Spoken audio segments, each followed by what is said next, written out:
Screen play అంటే ఏంటి? Screen play అంటే ఒక మూవీ యొక్క బ్లూ ప్రింట్ అన్నమాట. సో, మనకి ఫైనల్‌గా ఒక స్క్రీన్ పైన సినిమా చూస్తాం గదా! దాని యొక్క బ్లూ ప్రింటే ఈ స్క్రీన్ ప్లే అన్నమాట. స్క్రీన్ ప్లే వచ్చేసి మనకి ఒక మూవీ మేకింగ్ ప్రాసెస్ ఈజీగా చేయడానికి మనం ఒక ఫార్మాట్‌లో రాసుకుంటాం అన్నమాట. అలానే ఇది ఎవరైనా చదివినా కూడా ఏందంటే, ఈ సినిమా ఎలా ఉండబోతుంది అనేది కూడా వాళ్ళకి ఐడియా వస్తుందన్నమాట.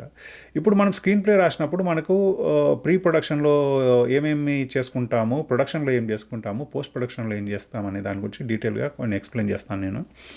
ఇప్పుడు ప్రీ ప్రొడక్షన్ అనుకోండి. ప్రీ ప్రొడక్షన్‌లో ఏంటంటే మనకు స్క్రీన్ ప్లే చూసినప్పుడు ఆర్టిస్టులు ఎవరెవరు అనేది ముందు లిస్ట్ చేసుకోవచ్చు అనమాట. మనకు ఆ స్క్రీన్ ప్లే ప్రాపర్గా రాసుకుంటే ఏంటంటే మనకు ఓకే, వీళ్ళు ఆర్టిస్టులు, వీళ్ళ ఏజ్ ఇది అనేది మనకి ఒక తెలిసిపోతుంది అనమాట.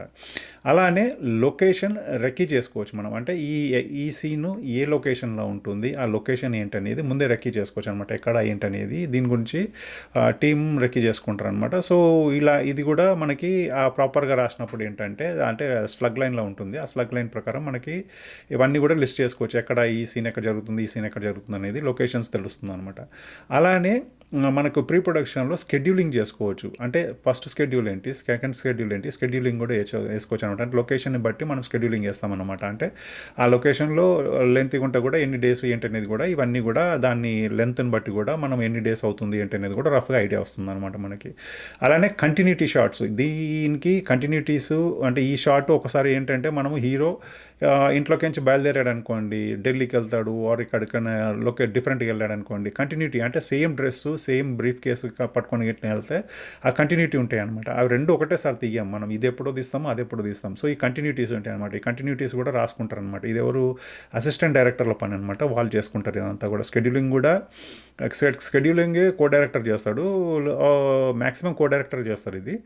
అండ్ నెక్స్ట్ వచ్చేసి కాస్ట్యూమ్స్ అండ్ ప్రాపర్టీస్ అనమాట. అంటే కాస్ట్యూమ్స్ ఎలాంటి, ఈ సినిమాకి ఎలాంటి కాస్ట్యూమ్స్ ఉండాలనేది వాళ్ళు చదువుకున్నప్పుడు ఏంటంటే వాళ్ళకి తెలుస్తుంది అనమాట. సో వాళ్ళు డైరెక్టర్తో కోఆర్డినేట్ చేస్తారు. ఆ చదువుకుని ఓకే ఇలాంటి డ్రెస్ అనుకుంటున్నాను, ఇలాంటి అంటే ఫైనల్గా డైరెక్టర్ కూడా అప్రూవ్ చేయాలన్నమాట. ఓకే ఇది కాదని వాళ్ళ ఇద్దరి మధ్యలో అండర్స్టాండింగ్ బట్టి అది అప్రూవ్ చేసుకుంటారు అనమాట. సో సెట్స్ కూడా ఎలా ఉండాలి ఏంటంటే సెట్స్ డిపార్ట్మెంట్ కూడా వస్తారనమాట. ఇవన్నీ కూడా మనము ముందు ప్రిపేర్ చేసుకోవడానికి అనమాట. అంటే మనకు స్క్రీన్ ప్లే రాసినప్పుడు ఈ డీటెయిల్స్ అన్నీ కూడా దాంట్లో ఉంటాయి. దాని ప్రకారం వీళ్ళు ఏంటంటే ఎవరి పనులు వాళ్ళు చేసుకుంటుంటారనమాట. అలానే మనకి ప్రొడక్షన్లోకి వచ్చే వరకు ఏమేమి చేసుకుంటామంటే ఆ స్క్రిప్ట్ ప్రకారము ఫస్ట్ ఏంటంటే ఆర్టిస్టులు వాళ్ళ యాక్షన్స్ ఏమున్నాయి, వాళ్ళ డైలాగ్స్ ఏమున్నాయి, ఆ మాడ్యూల్ ఏంటనేది కూడా అందులో రాసి ఉంటుందన్నమాట. సో మనకి యాక్షన్స్ అయిపోయిన తర్వాత డైలాగ్స్కి వచ్చిన తర్వాత డైలాగ్స్లలో వాళ్ళు ఏ టైప్ ఆఫ్ మాడ్యూల్లో అనేది మనం పెరాంథసిస్లో పెడతాం అన్నట్టు. ఇవన్నీ కూడా నేను చూపిస్తాను మీకు. అంటే నెక్స్ట్ దాంట్లో వీడియో చేసి దాంట్లో చూపిస్తాను మీకు ఎలా పెట్టుకోవాలి ఏంటనేది. ఆ డైలాగ్స్కి ఏ మాడ్యూల్స్ ఉండాలి, ప్లస్ ఇంకొకటి ఏంటంటే కొన్ని మనకి ఓఎస్ అండ్ V1 ఇట్లాంటివి పెడుతుంటాం అనమాట. ఓఎస్ అనేది ఆఫ్ ద సీన్ అనమాట. అంటే సీన్లో అంటే డైలాగ్ వస్తుంటుంది కానీ సీన్లో ఉండారనమాట. సో ఓఎస్ అని పెడతాము. వివో అంటే వాయిస్ ఓవర్, అంటే ఎవరైనా వాయిస్ ఓవర్ ఇస్తుంటారు అనమాట. అంటే ఈ నడుస్తుంటుంది బట్ వాయిస్ ఓవర్ వస్తూ ఉంటుంది అనమాట. ఫోన్లో కూడా ఇంకొకరు కాల్ చేస్తారు కదా, అది వాయిస్ ఓవర్ అంటాం అనమాట. సో ఇలాంటివి కూడా రాసుకుంటాం అనమాట. ఇవన్నీ కూడా ఎలా రాసుకోవాలి ఏంటనేది మీకు చూపిస్తాను నేను. ఇవన్నీ కూడా స్క్రీన్ ప్లేలో ఉంటాయి అనమాట. అలానే మనము స్క్రీన్ ప్రాపర్గా రాసుకున్నప్పుడు ఏంటంటే షార్ట్ లిస్టింగ్, కెమెరామెన్ ఏంటంటే షార్ట్ లిస్టింగ్ చేసుకుంటాడు. ఆ సీన్ చూసేసి దాన్ని ఎన్ని సీన్స్ తీసుకోవాలి అనేది తను లిస్ట్ చేసుకుంటాడు అనమాట. సో అది అంటే మళ్ళీ అగైన్ లైక్ డైరెక్టర్తో కోఆర్డినేట్ చేసుకుంటాడు అదంతా కూడా. అలానే మళ్ళీ దాని ప్రకారం ఏంటంటే కెమెరామెన్ లైట్స్మెన్స్తో కూడా డిస్కస్ చేస్తాడనమాట. ఎలా లైటింగ్స్ ఉండాలి ఏంటున్నది అనేది కూడా.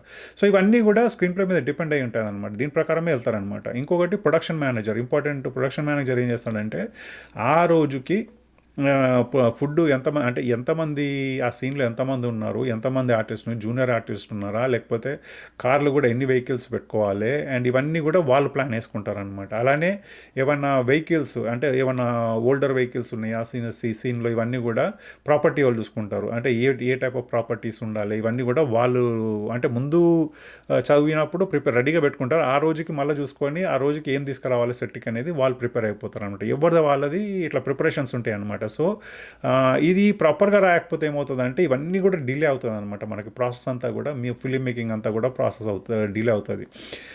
మీకు సింపుల్గా ఒక ఎగ్జాంపుల్ చెప్తాను నేను. ఇది మనం ప్రాపర్గా రాసుకోకపోతే ఎంత కాస్ట్ అసోసియేటెడ్ లైక్ ఎంత ఇది ఉంటుంది అనేది మీకు ఐడియా వస్తుంది. ఇప్పుడు 'బాహుబలిలో' ఒక సీన్ తీసుకోండి. అంటే నాకు పేర్లు కరెక్ట్‌గా గుర్తులేదు. బట్ 'శివగామి' కాదు, సారీ, అనుష్క రోల్. అనుష్క ఒకసారి ప్రెగ్నెంట్ ఉంటది. లోపలికెళ్తుంటే ఎవరో ఆపేస్తారు. ఆపేస్తే తను చెయ్యడానికి పోతే తన దగ్గర త ఈ పెద్దది తలవార్ ఏదో ఉంటుంది. దాన్ని ఇచ్చేస్తే ఫింగర్స్ ఏదో ఇదైతాయి అనమాట. తర్వాత కట్ చేసేస్తాయి. అది సీను లోపల నడుస్తుందనమాట. సో, ఇప్పుడు చూడండి, ఆ 2 సీన్‌లు ఒక్కసారి జరగది. అదెప్పుడో జరుగుతుంది, ఇదెప్పుడో జరుగుతుంది. 2 డిఫరెంట్ సెట్స్ ఉంటాయన్నమాట ఇవి. సో, ఇప్పుడు 'శివగామిని' ఇక్కడి నుంచి కంటిన్యూటీ అది. ఆ కంటిన్యూటీ అనేది ఏంటంటే, ఆమె శారీ గానీ, బ్యాంగిల్స్ గానీ, బొట్టు గానీ ఎలా ఉంది, ఇవన్నీ గూడా వాళ్ళు రాసుకుంటారు. అసిస్టెంట్ ఎవరైతే ఉంటారో, అసిస్టెంట్ డైరెక్టరు, కంటిన్యూటీస్ ఎవరైతే మెయింటైన్ చేస్తారో తన జాబ్ అనమాట. సో, మనం స్క్రీన్ ప్లే ప్రకారము ప్రాపర్‌గా రాసుకోకపోతే ఏమవుతదంటే, ఇది అక్కడ చేసినప్పుడు అది బిగ్ సెట్ అది. బిగ్ సెట్, చాలామంది ఉంటారు. చాలామంది లైట్‌మెన్స్ ఉంటారు. There so much of cost associated అనమాట. ఎవ్రీ డే చాలా ఎక్స్‌పెన్స్ ఉంటదనమాట. సో, ఇవి కంటిన్యూటీస్ ప్రాపర్‌గా రాసుకోకపోతే సింపుల్‌గా బ్యాంగిల్సే లేదనుకోండి, చాలామంది గుర్తుపట్టేస్తుంటారు ఇవన్నీ గూడా. సో, సింపుల్ మళ్ళా తీయాల్సి వస్తదనమాట. ఇవన్నీ ప్రాబ్లమ్స్ అయితాయి అనమాట. అందుకే స్క్రీన్ ప్లే అనేది ప్రాపర్‌గా రాసుకోవాలి. అది that is what you're gonna see on the blueprint అని చెప్పాను కదా! ఈ బ్లూ ప్రింటే మనకి ఫైనల్‌గా స్క్రీన్ మీద కూడా కనిపించేదనమాట. సో, అదే అనమాట. సో, ఇది ప్రొడక్షన్‌లో ఉంటాయనమాట. అందుకని దిస్ ఈస్ వెరీ వెరీ ఉంటాయి. మళ్ళా మనకి పోస్ట్ ప్రొడక్షన్ వచ్చేసి editing, background score and music ఉంటాయనమాట.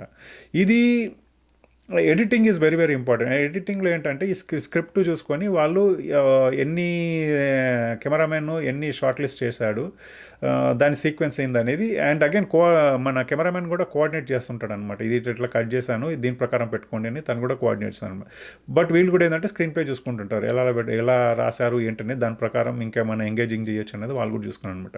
సో, ఇది blue print, like screen play అనేది బ్లూ ప్రింట్ అనమాట. మన ప్రాసెస్ అంటే ఒక ఫిల్మ్ మేకింగ్ ప్రాసెస్కి ఈజీ అవుతుంది అనమాట. అంటే దీంట్లో ఎంత డీటెయిల్గా రాసుకోవాలి ఏంటి అనేది, ఎలా రాసుకోవాలి ఏంటి అనేది కూడా నేను మీకు నెక్స్ట్ వీడియోలో చేసి చూపిస్తాను అవన్నీ కూడా. బట్ కొన్నిటికి ఎక్సెప్షన్ ఉంటుంది. నేను అదే రాసుకున్నాను ఇక్కడ. కొన్ని ఎక్సెప్షన్స్ ఏంటంటే, ఏ క్వైట్ ప్లేస్ అని ఒక మూవీ ఉంది. ఈ మూవీ ఏంటంటే కంప్లీట్గా బ్యాక్గ్రౌండ్ స్కోరు మ్యూజిక్ మీద డిపెండ్ అంట. డైలాగ్స్ తక్కువ ఉంటాయి. ఇదంతా కూడా ఒక సైలెంట్గా నడుస్తుంటుంది అనమాట. అంటే అందుకే ఆడియన్స్కి అర్థం కావడానికి ఏంటంటే ఎలాంటి సౌండ్స్ పెట్టాలి ఏంటి, అది అండర్స్టాండ్ చేసుకోండి. Everything is based on that అనమాట ఈ సినిమా అంతా కూడా. సో, దీనికి ఎక్సెప్షనల్గా ఏం వెళ్ళాలంటే, వీళ్ళు వెళ్ళారంటే కంప్లీట్గా మ్యూజిక్ అంతా కూడా ఎలా ఉండాలి, సౌండ్స్ కూడా ఎలా ఉండాలి అనేది రాసుకున్నారనమాట. అండ్ ఈ లొకేషన్స్ కూడా ఎలాంటి లొకేషన్స్ ఏంటనేది కూడా ఇమేజ్ పెట్టుకుని, ఇది ఎక్సెప్షనల్. జనరల్గా ఇట్లా చెయ్యరు. జనరల్గా రాసుకునే వాళ్ళు ఇవన్నీ పెట్టారనమాట. బట్ సమ్ కేసెస్లో ఎక్సెప్షన్స్ ఉంటాయి మనకు, అంటే కథను బట్టి ఉంటుంది కదా. ఈ స్క్రీన్ ప్లేకి ఇది ఎక్సెప్షన్ అనమాట. వీళ్ళు ఇలా రాసుకొని దీని ప్రకారం చేసుకుని. అలానే మనం సందీప్ రెడ్డి వంగ సినిమాలు తీసుకున్నా కూడా తను కూడా ఏంటంటే సీన్స్ రాసుకున్నప్పుడు ఆ అంటే సౌండ్ ముందు చేయించుకుంటాడు. తను చేయించుకున్న తర్వాత బీట్స్ ప్రకారం కట్ చేస్తాడు. తను ఒకసారి ఎక్స్ప్లెయిన్ చేస్తే నేను చూసాను అనమాట. ఇది తను ఆ బీట్ ప్రకారమే ఆ సీన్స్ కట్ చేసుకుంటాడు అనమాట. సో, అది ముందే తను ప్రిపేర్ చేసుకుంటాడు. తన వే ఆఫ్ మేకింగ్, అది మేకింగ్ స్టైల్, అది ఒక్కొక్కటి ఒక్కొక్క మేకింగ్ స్టైల్ ఉంటుంది. అలానే క్వింటన్ టెరెంటినో కూడా చాలా గోర్గా రాసుకుంటాడు అనమాట. అన్ని డీటెయిల్స్ తను ఎట్లా ఉండాలి ఏంటనేది కూడా తన వే ఆఫ్ మేకింగ్, అది స్టైల్ అది. సో, అలా ఎక్సెప్షన్స్ ఉంటాయి. డైరెక్టర్స్కి ఒక డిఫరెంట్ ఉంది. బట్ 99% ఫార్మాట్స్ అయితే ఉంటాయి, ఇదే ఫార్మాట్స్ ఉంటాయి. బట్ అందులో అడిషనల్గా కొన్ని యాడ్ చేయొచ్చు, తీసేయచ్చు. లైక్ సో వాళ్ళకి కొన్ని ఇంపార్టెంట్ అనుకున్నప్పుడు ఆ పాయింట్స్ పెట్టుకోవచ్చు అనమాట. బట్ ఫార్మాట్స్ అయితే ఉంటాయి, అందులో అదే ఫార్మాట్ ఉంటుంది. ఆ ఫార్మాట్ ప్రకారం ఫాలో అవుతారు. సో, ఇది అనమాట. సో, ఇది సో స్క్రీన్ ప్లే అనేది అదే అనమాట బేసికల్. లైక్ మనకి ఒక మూవీ మేకింగ్కి ఒక ఈజీ ప్రాసెస్ అవ్వడానికి, and also like it's a blue print of the movie అనమాట. ఫైనల్గా మనం ఏం చూస్తామో దాన్ని ఇది పెట్టుకుంటాం అనమాట. సో, అది మరీ డీటెయిల్ రాసుకుంటూ పోతా కూడా మనకి చాలా ప్రాబ్లం అవుతుంది. అది ఎంతవరకు రాసుకోవాలి ఏంటి, ఈ ఫార్మాట్స్ ఎలా ఉండాలి ఏంటి అనేది కూడా నేను నెక్స్ట్ వీడియోలో చేసి డీటెయిల్గా మీకు ఎక్స్ప్లెయిన్ చేస్తాను. అంటే 1-2 సీన్స్ చెప్పాను కదా, 1-2 సీన్స్ తీసుకొని దాంట్లో డీటెయిల్గా మీకు ఎక్స్ప్లెయిన్ చేస్తాను. మీకు ఐడియా వస్తుంది ఎలా రాసుకోవాలి ఏంటి అనేది కూడా. ఓకే, కొత్తగా ఈ వీడియో చూస్తున్న వాళ్ళు, నేను నా ఛానల్లో ఫిల్మ్ మేకింగ్ వీడియోస్ చేస్తుంటాను రెగ్యులర్గా అండ్ అప్లోడ్ చేస్తుంటాను. అండ్ ఇంకొకటి ఫైనల్గా ఏంటంటే Q&A గురించి కామెంట్స్లలో పెడుతున్నారు. నేను అదే ఒకటి లైవ్ సెషన్ స్టార్ట్ చేద్దాం అనుకుంటున్నాను.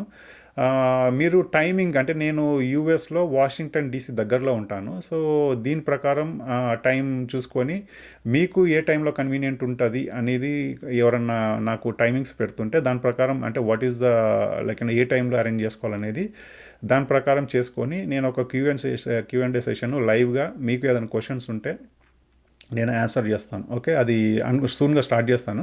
బట్ డిపెండ్స్ లైక్ మీకు ఏ టైం అనేది నేను చూసుకోవాలి. దాని ప్రకారం ఎంతమంది ఆ టైంలో ఎవరు ఉంటారు ఏంటనేది దాని ప్రకారమే చేద్దాం అనుకుంటున్నాను.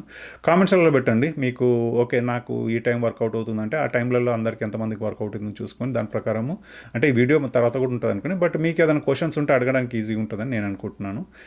సో అది కామెంట్స్‌లలో పెట్టండి. దాని ప్రకారం నేను షెడ్యూల్ చేస్తాను. Okay. I'll see in the next video. Thank you. Bye.